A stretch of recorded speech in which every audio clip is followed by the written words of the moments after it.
Welcome to Body, Mind, Spirit, a program dedicated to exploring alternative methods of healing and personal growth. I'm Portland Helmick, and with me today is Dr. Kenneth Liebman, a chiropractic physician who specializes in a technique called NET, or Neuro-Emotional Technique. Dr. Liebman is in private practice at Mallett's Bay Chiropractic in Colchester. Thanks for being here. It's a pleasure to be here. Okay, so I think that most people know what a chiropractor is, but for people who might not know, can you explain what your general function is? Well, as a chiropractor, my general concern is to work with a person towards attaining a higher level of health. And the way that we do that is to focus on seeing where body function is being impaired in some way. And the approach would be to try to find these blockages, which we call subluxations. And a subluxation is some kind of weakness or misalignment of the spine, is that right? Traditionally, chiropractors have defined a subluxation as a physical irritation to the nervous system, which is impeding the body's natural intelligence, its natural ability to control body function. And a subluxation can exist for many different reasons. The three different forces that can occur, which will cause a subluxation to occur, can be a mechanical stress, such as an injury, auto accidents, sitting in chairs, lack of proper exercise. So that's structural? That would be a structural cause for an interference with the nervous system, which we call the subluxation. There are other things that will cause a subluxation as well. D.D. Palmer, who was the founder of chiropractic, was way ahead of his time, because he stated in his book over 100 years ago that the three causes of subluxation were trauma, poisons, and what he termed autosuggestion. And we just mentioned that trauma is a very common reason for subluxations, as I mentioned. When he says poisons, that side of what we would call the triangle of health, we would today define as poor nutrition, overuse of medications, toxicity, pollution, these types of toxins that will affect the body's nervous system and stop it from expressing proper normal function. And that can actually cause a subluxation? Yes. The interesting thing is that any side of the triangle, okay, and as I say, the third side of the triangle being autosuggestion, and this is what NET deals with, that would be the emotional side of the triangle. All sides of the triangle can affect the other two sides. For instance, if a person is under a severe amount of emotional stress, okay, that's an emotional stage. We know that emotional stress changes the body chemistry, okay? Adrenaline starts to flow, different enzyme levels in the blood will start to change, okay? So the chemical side of the body would be affected by the emotion. Likewise, those chemical changes may in turn cause, say, a muscle to contract or to be irritated, or may cause acid to produce in the stomach at an accelerated rate. So therefore, physical changes in the body can occur from the other two sides of the triangle. So in a chiropractic approach, which is a more holistic approach, we would be wanting to see what sides of the triangle are being affected, which would be leading to the problem that a person is coming in to seek treatment for. Okay, so you have the biochemical side, the structural side, and the emotional side. Exactly. And this technique that we're pretty much going to be talking about today, Neuro-Emotional Technique, deals with that side, the emotional side. The emotional side. So Neuro-Emotional Technique is some kind of procedure that you're going to describe for removing these subluxations, these misalignments of the spine, that are caused by neuro-emotional complexes. That's right. Or NECs. You got it. Okay, I got that much. You got that much. Okay, so what's a neuro-emotional complex? Okay, well, the simple answer again is that a neuro-emotional complex is when an emotional trigger of some sort is creating a physical response in a predictable way. That's the simple answer. Many people who do body work, chiropractors, massage therapists, Rolfers, have very often come upon the situation where they'll be working on a person and they will maybe find a very tight muscle, and say a massage therapist starts to use their thumbs and really gets into that muscle, and the patient may start to suddenly, spontaneously start weeping. Let's say they have a shoulder problem, they work this muscle, and the patient will start weeping.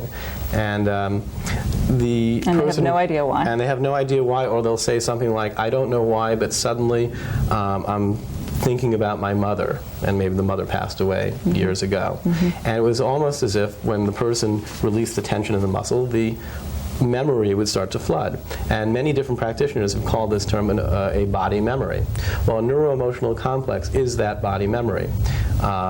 It's as if when we are under certain emotional stresses which overwhelm our system, it's almost like a circuit, if you will, blows in the body, and that memory becomes linked or fixated into that part of the body, and where that is unpredictable, and that's why up until the advent of something like NET, it was more of a happenstance finding. The technology of NET helps us to predict whether a problem has that type of memory attached to that, and then gives us the techniques and the tools to actually define what those particular memories that are linked to that particular problem are, and then, even better yet, we can do something about it. Right, get rid of it. Exactly, okay. Which is the goal. So somebody comes into your office, and you then, I guess, need to determine whether or not this weakness or subluxation has an emotional origin, a biochemical origin, or a structural origin, right? You do that with everybody? Everyone. Okay. Yes, how do you do that? How do you find that out? Okay, well, that's a great question.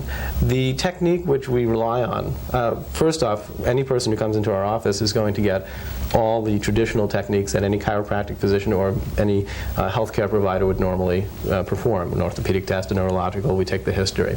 The unique tool that we use that helps us to get these insights, which will bring us to whether or not there's an NEC involved or if there's a nutritional involvement, is a technique or an umbrella of techniques which is broadly called applied kinesiology. Now, applied kinesiology is the art of specific muscle testing, okay?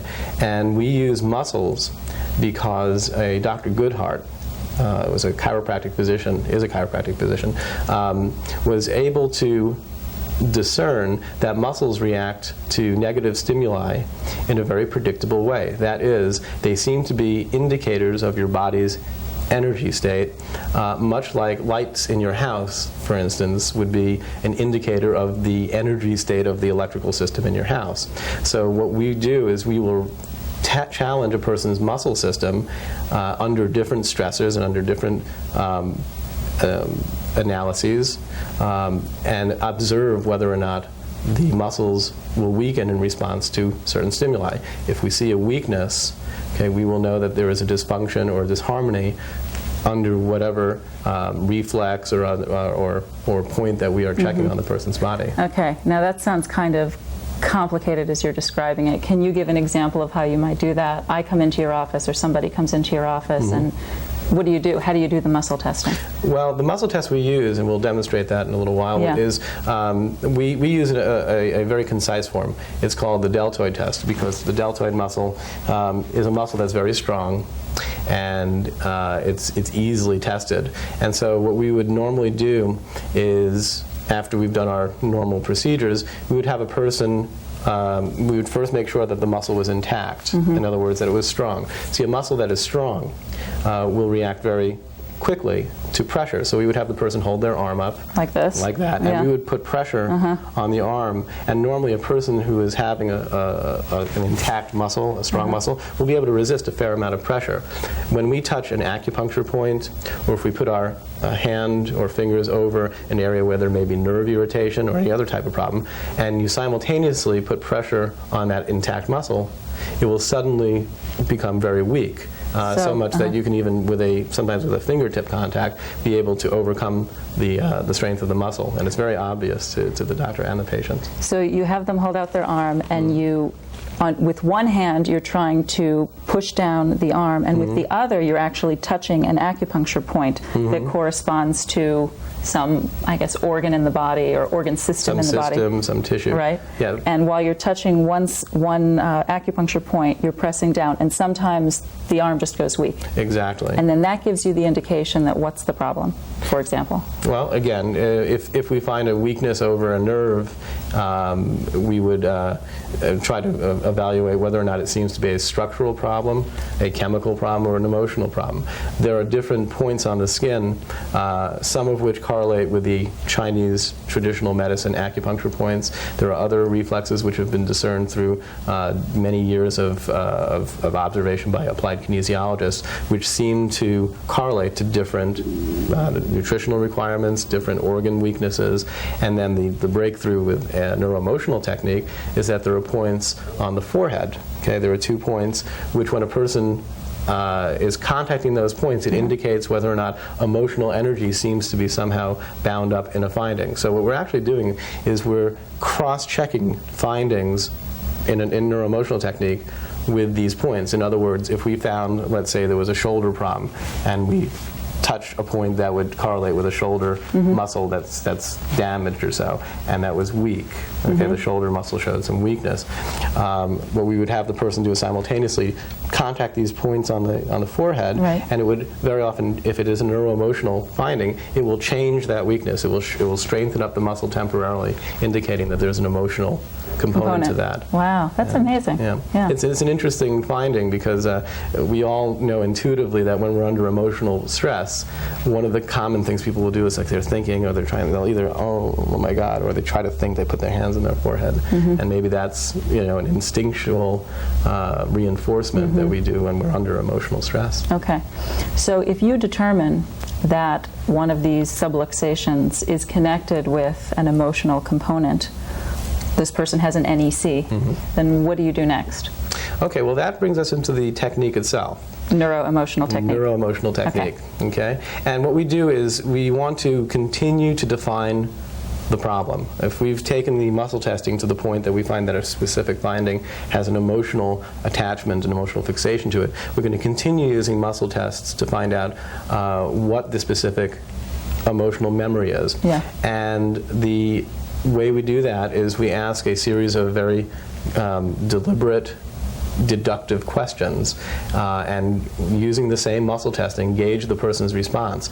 See, it's as if a person who has an emotionally triggered physical response really knows on some deep unconscious level what they're reacting to. They may not be conscious of it. In fact, most scientific reasoning states that probably 98 or 99% of everything that goes on with us is unconscious. And so by watching the body's reactions, it's the unconscious knowledge, if you will, of what the event is, and it will be what we'll be looking for is a time in a person's life, the specific emotion that they were feeling, the object of the emotion. The body reflexes will lead us to an image, we call a snapshot, an image of what had happened in the past. And it's usually a real event that has been recalled, but sometimes if it goes back early, we will have to try to have the person imagine what it could have been that would satisfy the responses, again, the emotion and the time and maybe the person or the object involved. And you do all of this with muscle testing again, Exactly. holding up the arm, and is it connected to your mother? Is it connected to, I mean, I don't want to make it seem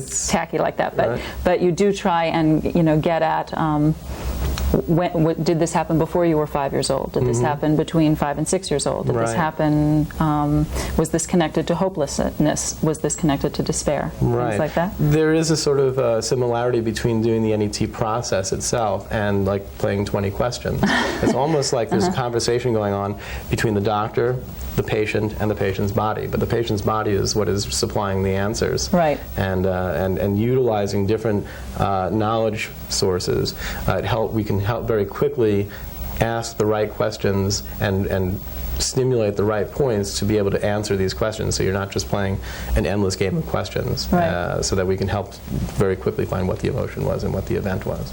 Are people sometimes surprised at their body's responses? Like, well, I didn't know it was before I was 5 years old, or I didn't know it was about despair, right. or something. Almost always, one of the rules that you begin to appreciate is that it's almost never what you think it is. People are very often staring at their arms in disbelief, like, I wouldn't have thought that was an issue.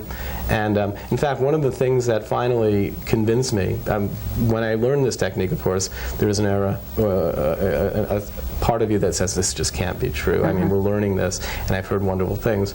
And you go home and you go back to the practice and you start working with it. And I had a patient who was a man in his early 60s, and just to show how much disbelief and unconsciousness there is about this, what we were finding was a problem was in neuro-emotional, and I tested him, and his body was reacting as if 2 years ago he had grief over a friend of his, and his body kept responding to those suggestions. And to make a long story short, he was at a loss to know who this was. Well, it turned out that he worked at one of the local nursing homes as a custodian, and I just asked him, is there anybody that maybe would fit that description? He said, yeah, well, there was a woman who he liked, and she had a hard time walking, so he had built her a walker. And I asked him, well, what happened? Did she appreciate that? He says, well, actually, he went on vacation before he had a chance to give it to her, and when he came back, he found that she had passed away. And he just looked at me blankly and said, but, I wouldn't have thought anything about that. And he didn't really grieve over it at the time. Didn't grieve over it. So I thought, again, being new at it, I said, well, maybe we'll come back and we'll do this again. And I turned around to write a couple of notes down, and when I turned around again, there were tears rolling down his face. And he was just perplexed at the emotion that was coming out of him. So again, it was all unconscious motivations behind the scenes there. So that was a case of a lot of shock, because he was even thinking about it and didn't realize how much it had affected him. Right. So that's an example of where it seems like you really hit it right on the nose. Exactly. Yeah. But in general, how do you know that these responses that you're receiving from the body, the person's arm goes weak when you say this particular word or mention this particular person, how do you know that those responses are accurate? Okay. Well, one of the other rules in NET is that when we are seeking information from a person's body, if you will, that what we're looking for is not necessarily historical reality. Okay? In other words, what we're looking for may not in real life have actually happened. What we're looking for is an emotional reality. And what we can say about accuracy is that things are as accurate as we perceive them to be. And an example of that may be if we come up with an abandonment issue, okay, and it seems to be mom abandoned a patient at 2 years old. Well, what may have actually happened is that they were at the supermarket and mom was wheeling this 2-year-old in the supermarket, or 1-year-old, and she goes quickly over to the next aisle to get some tuna fish. And meanwhile, the baby's looked away and comes back and sees mommy's not there. Okay, the baby's perception is that there's an abandonment, okay, and maybe grief and all this. If we were to ask the person through NET to imagine their mother in any other type of abandonment memory, if you will, they may trigger the same weakness. So again, it's the feeling, it's the emotion that we're really looking for, not really documenting specific historical facts. So again, the accuracy is that the person believes or experiences that they had this type of thing happen. It felt like abandonment to them at the time. Yes, even if it was, say, a dream, it's still an emotional event. So that's as far as the accuracy is. It's just the person's reactions to things. So when you determine what the emotional reality is, what that event was, real or imaginary or whatever it is, you ask the person then to hold that emotional memory, to think about it, that time when they were abandoned in the supermarket, or that time that, I don't know, they got the F on the test and brought it home and mom and dad, exploded or whatever. Right. You ask them to hold that emotional memory, and then you adjust the spine. Exactly. Is that right? That is the solution. Again, when the person is contemplating this snapshot, they're going to reflect certain changes in their body that occur every time they're in a similar emotional situation. So again, the baby that may have an abandonment complex as a result of this may have become really sensitized to abandonment. Anytime that they're feeling that they're not being supported by someone, they may have a very predictable, unnatural reaction to that emotional state, and they go into a doctor or a chiropractor saying, I'm getting a lot of stiffness here and headaches, and we may treat the symptoms, but if the cause is actually that there's an issue going on, it causes their body almost like a tape player to turn this loop on again, and that 2-year-old's issue plays out again and again. And so what we want to do is recreate that situation while we analyze what needs to be corrected. And it's almost like you're going back and treating the 2-year-old when the original event occurred, and stopping that reflexive reaction once and for all, so that you don't need to keep reliving that. So how long have you been doing this? I'm just curious. This will be my 4th year doing this particular technique. So what kind of results have you had with it? It's been wonderful. It's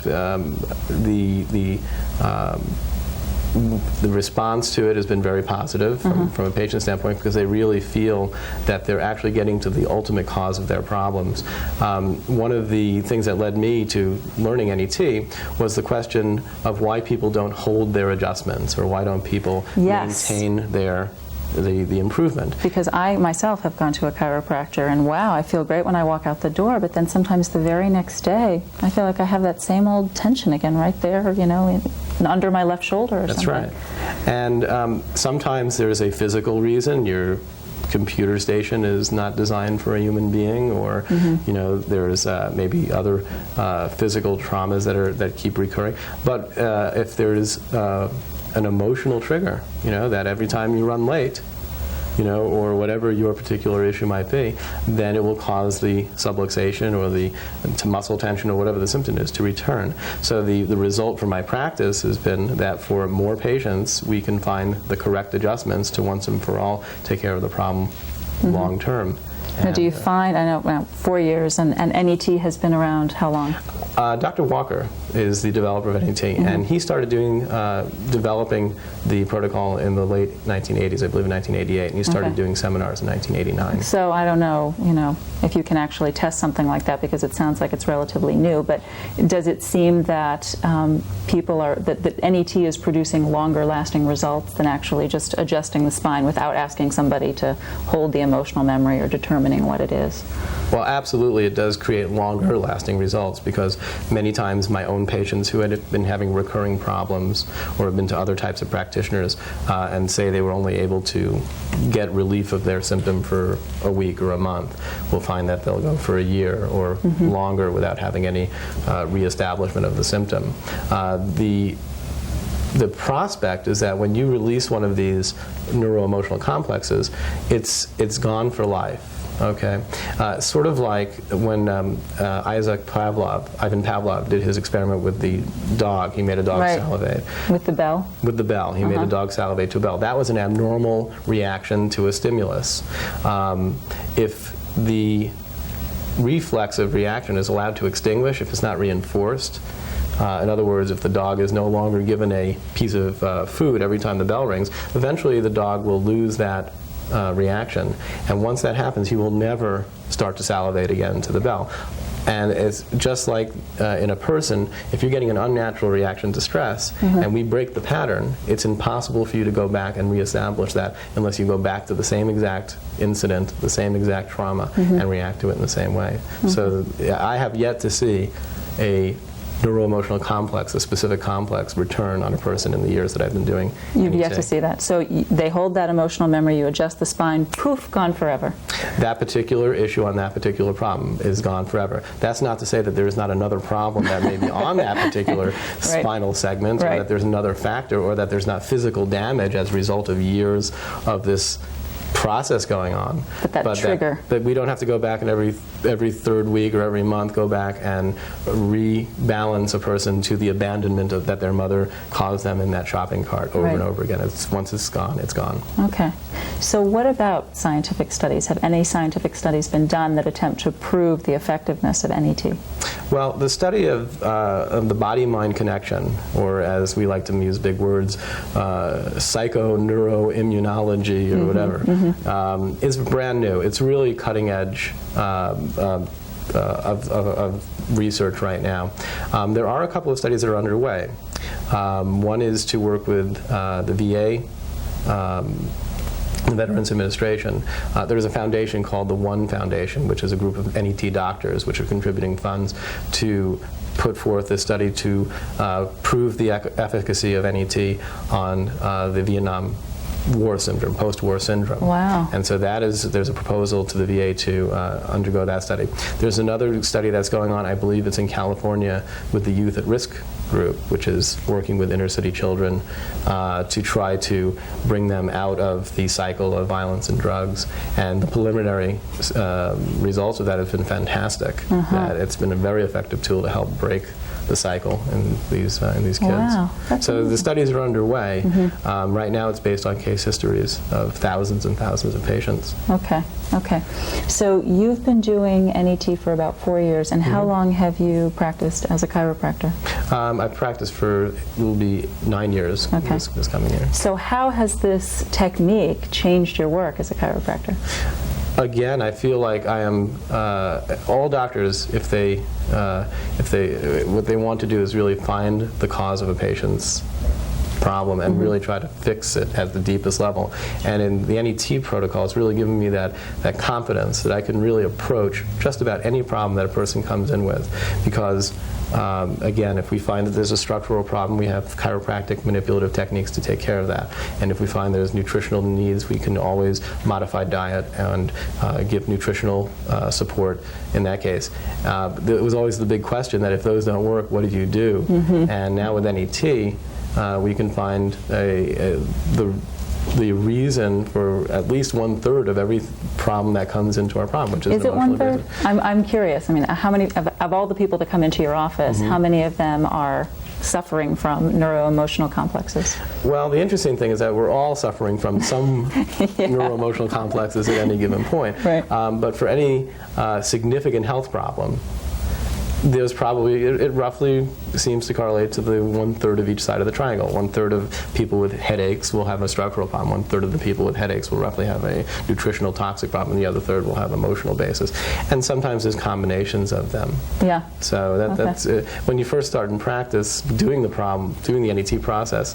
When I came back to do my patients, it seemed like everybody had them. Well, it's because I've been working for years to take care of their structure and been working for years taking care of their nutrition. And so everyone that still had problems, well, it was because it was the part that wasn't being addressed. Right, right. But it really comes out to about 1/3 of each. Okay. So you can use muscle testing then. If you discover that a person doesn't have an NEC, doesn't have a neuro-emotional complex, and then you know that this problem is either structural or biochemical, then you can use muscle testing to determine which particular nutrients or what, I mean, God, I don't even know, but which nutrients that person might need or something like that? That's another technique, which may be another show, but Yeah. it's called contact reflex analysis, and there are findings based on again checking acupuncture point reactions and other reflex points that can help lead us to recommend very specific nutritional supplementation to help support the various glandular systems, the various organ systems, and the various needs of the body. And so yes, you can use muscle testing to do that. And then again, for structural problems, muscle testing is also useful. There's kinesiology. There's the name for it is therapy localization. Again, it's where you find if you put your hand or touch an area where there's say a nerve irritation, it will cause this reflexive weakening of the body's muscles. So yes, the testing can be used to help define where the person needs to be adjusted or what nutrient they need to take or if they need to have NET done. Now, I'm sure that as a chiropractor you have had adjustments yourself. Of course. Of course, yes? Still do. Still do. And have you ever had a neuro-emotional complex? Lots of them. Lots of them. Yes. Okay. As I said, anybody probably has thousands of them lurking somewhere. Right. Not all of them create problems all the time. Maybe there's a neuro-emotional issue that comes up once every 20 years. Okay, and then it's gone. It's the ones that are really stuck that are really rattling in the system that are going to create lots of dysfunction. So you've had that, and you went, and you held the emotional memory, mom abandoned me in the supermarket, or whatever, for example. Poof, pain went away? Exactly. Really? The results can be so dramatic. I think of a patient, and it's not a specific pain, but it just gives you an idea of the power of it. This person came into me for a number of problems, low back pain maybe, and one of them was fatigue, and his history was that he didn't sleep well, and he'd been through a lot of different approaches. He went to sleep clinic, I believe, and he tried sleeping pills and all sorts of things, but basically he couldn't sleep through the night. He would get up multiple times a night and be up for a little bit and then go back to sleep, so it was very interrupted. And we found that there was an NEC involved with that. There was a neuro-emotional complex. And he was at a loss to explain why. He just thought he was a poor sleeper. Well, when we did the NET process, it seemed to zone in that he seemed to have an issue about himself, The issue was low self-esteem or lack of control over events, something like that, when he was 18 years old. And I said, well, can you think of anything when you were 18 that might have given you a feeling of lack of control? He thought for a moment. He said, well, yes. He says, well, I had a series of bedwetting experiences. When he was 18? When he was 18 years old. It was, whatever, a few weeks where he was going through bedwetting, having these recurring bedwetting. And so I had him imagine waking up in a wet bed, and he went very weak with that, and we had him image that, and we adjusted him while he thought about that, and after we did that, we had him imagine it, and all the muscles were very strong, as if his body had accepted that, yes, this happened, and now I can move on from there. And immediately upon concluding that, I asked him, I said, so what do you do when you get up these 5 or 6 times a night? He says, well, you get up and walk around and go to the bathroom and go back to bed. And we immediately concluded that what he was doing is his body was prompting him to get up every hour or two, because there was nothing worse in the world than to wake up in a wet bed. And from that night on, he slept through the night. And so that is one very powerful indication of how it took us right to the source. I mean, that whole thing took about 5 minutes.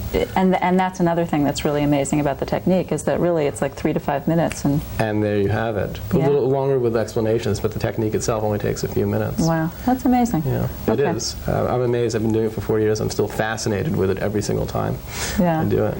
So today you're going to kind of demonstrate this technique on me. And we don't quite know exactly what's going to happen, but I spoke to you before and said I've got pain pretty much all the way from the top of my neck down to my lower back, but you're going to try and do some muscle testing and determine if maybe some of that pain is connected with an emotional complex. That's right. Is that right? That's right. Okay, do you want to say anything else about it before we set up for it? I think we've said what we need to. Let's go and do it. Okay, good. All right. Okay, Portland. So why don't you tell me a little bit about the back pain that you were feeling, so we can see if we can do something here. Okay.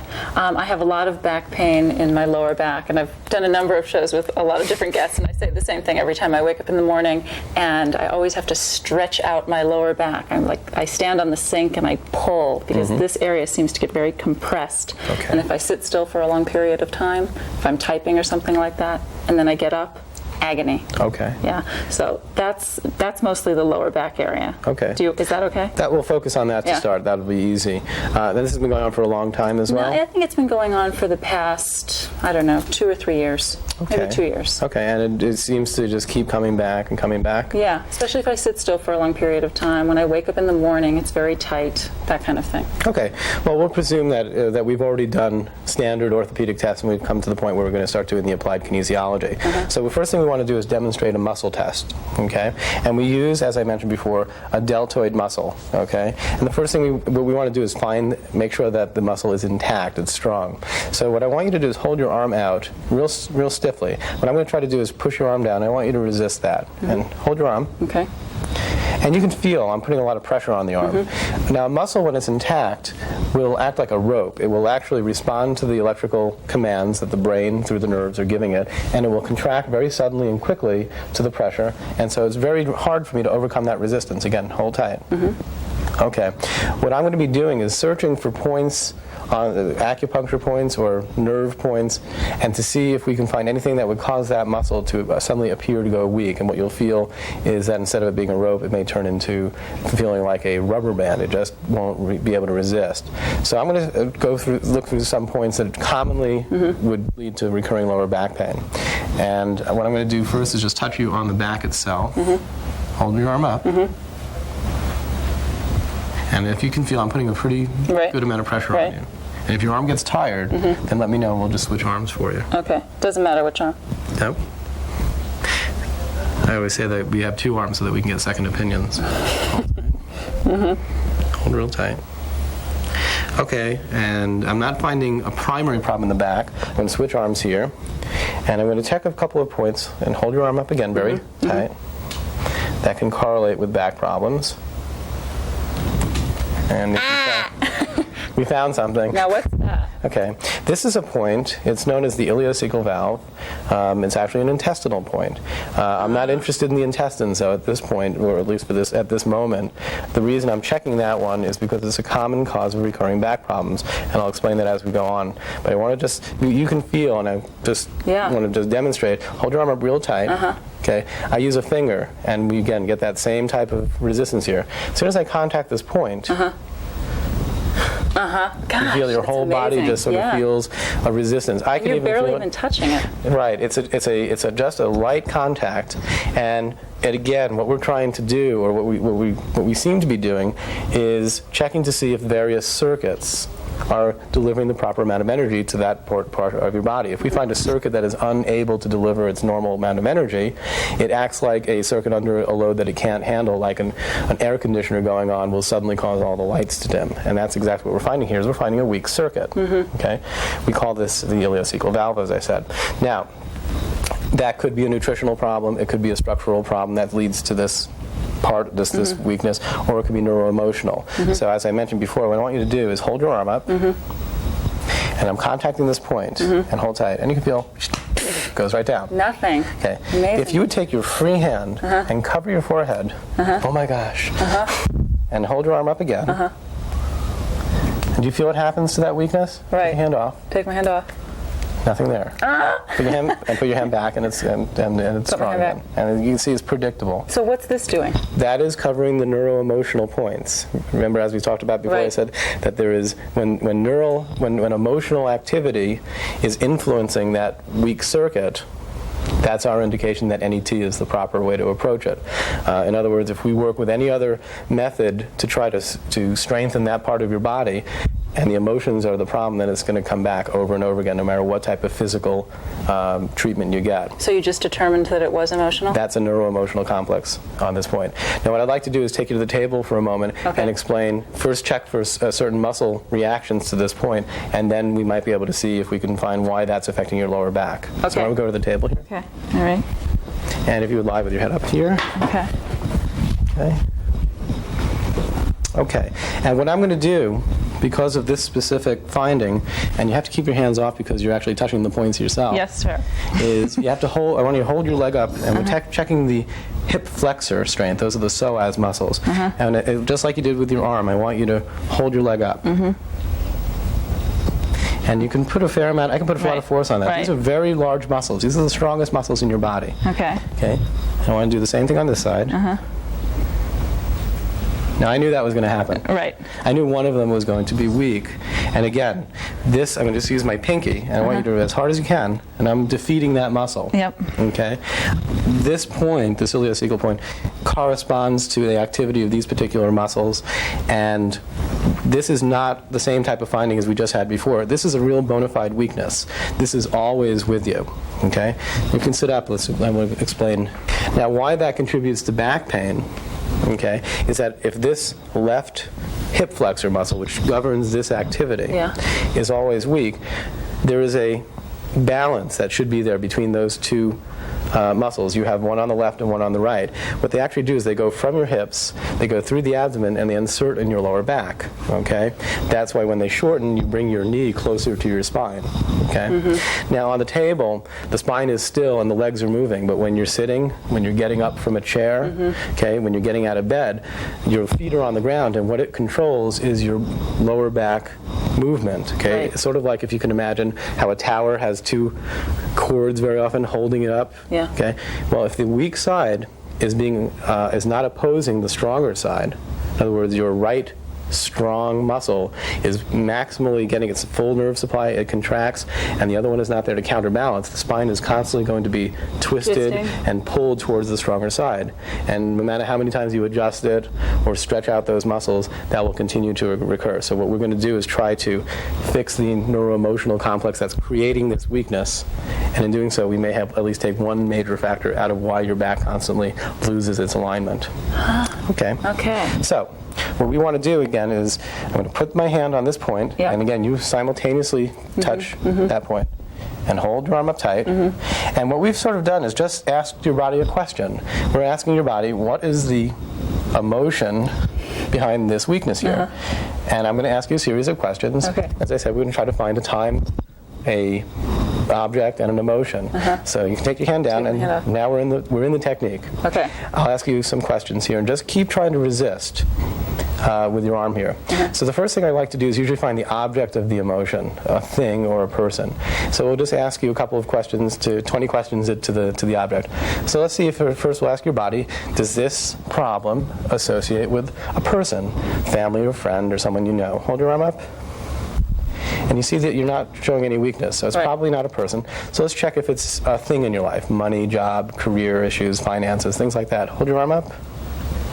And we're not showing a weakness there. See, now I thought it would go weak. See, rule number one is not what you think.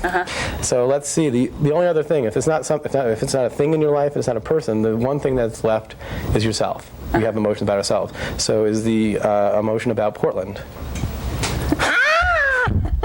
Okay, we're on television. So we know it's a self-focused emotion. Yeah. So the thing we have to do now is find what the emotion is. What we're going to do is contact points on the body that correspond to the different organ systems, and this brings us to some acupuncture concepts. Because those organ systems they're going to lead us to the emotions. Right. So first thing we're going to do is I'm just going to keep saying your name, which is Portland, and notice right now Portland makes you weak because we know that that's what the issue is here. And I'm going to simultaneously contact different points here. Portland. Keep trying to hold the arm up. Portland. Okay. And we got this arm just so we don't fatigue you, and hold tight. Portland. And Portland. Keep trying. Portland. Each one of these represents a different organ meridian system. Hold tight. Portland. And hold tight. So you're finding a weakness at every single point. Well, we're trying to find the one that's going to counter that weakness, actually. Portland. Yeah, I should have said that. A lot of people, when we do this, they think, boy, I have a lot of problems, but it's supposed to be weak until we find the point that will counter that. Portland, keep trying. Feel a difference on that spot? Everywhere else, Portland is a weakness. This spot here, which we call the spleen meridian, hold tight, suddenly it counters that. Okay. Now, so what does that mean?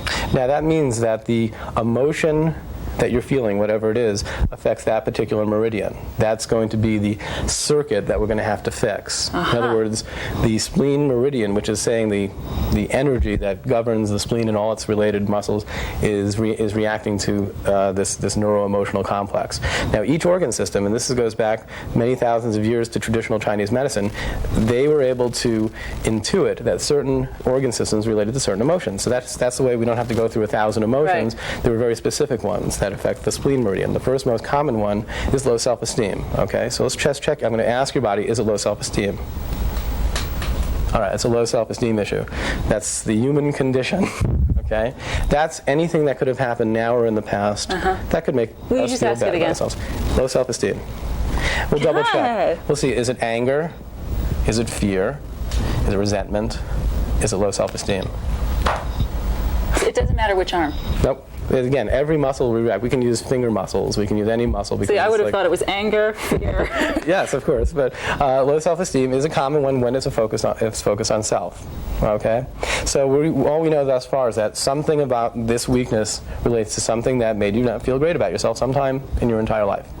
Okay. So what we're going to do now. One thing that's interesting is that we do not need to discuss issues directly. My purpose is not to counsel about to be your therapist. My responsibility is to relieve you of this problem. So if there is something that you feel personal about, it's personal information, I don't even need to know exactly what the image is. You can just think about the particular issue without disclosing anything, and that way we can work it without me even having any idea what we just did. Right. Okay. So hold your arm up, and we know it's low self-esteem.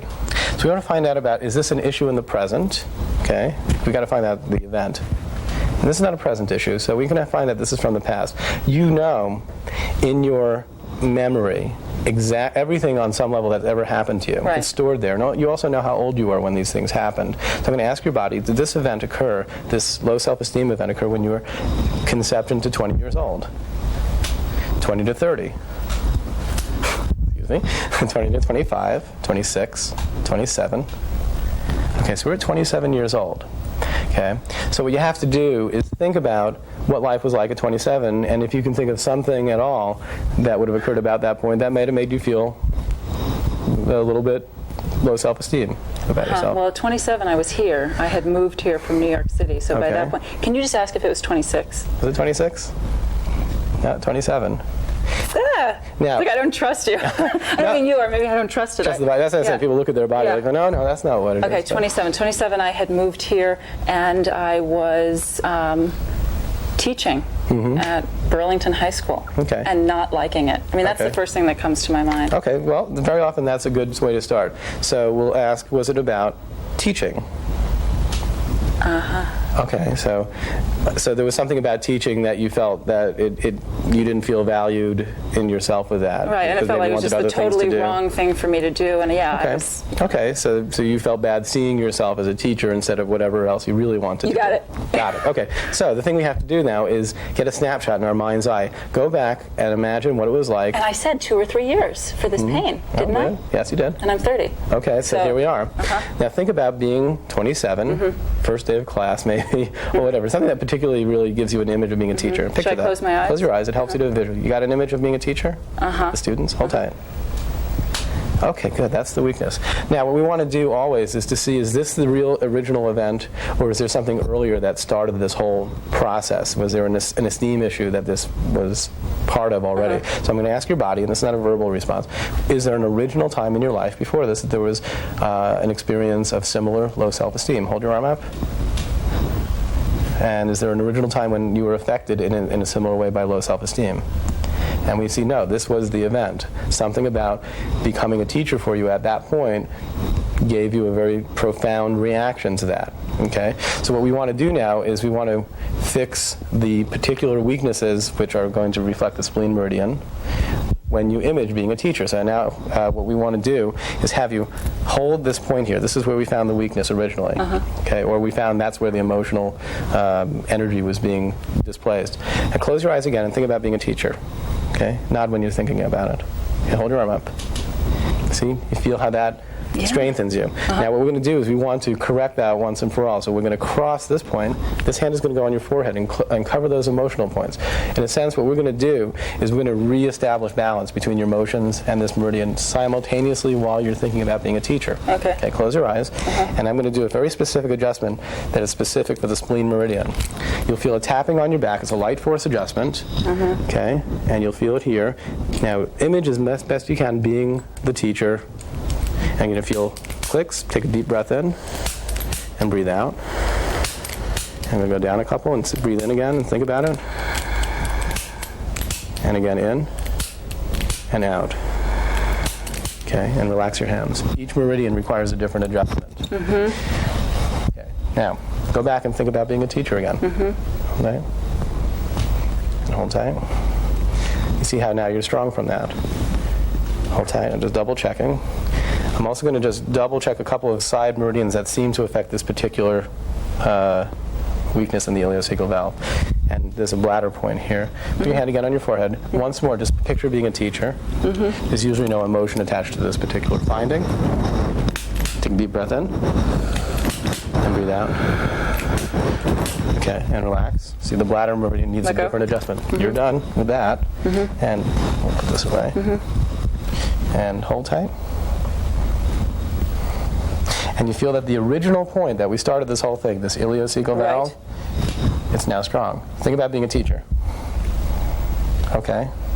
Now, before we test you, what this means, what we've just done, is we identified that the key feature is that the emotion is of low self-esteem. Whatever that means to you is what's the important thing. I'm not going to interpret it for you.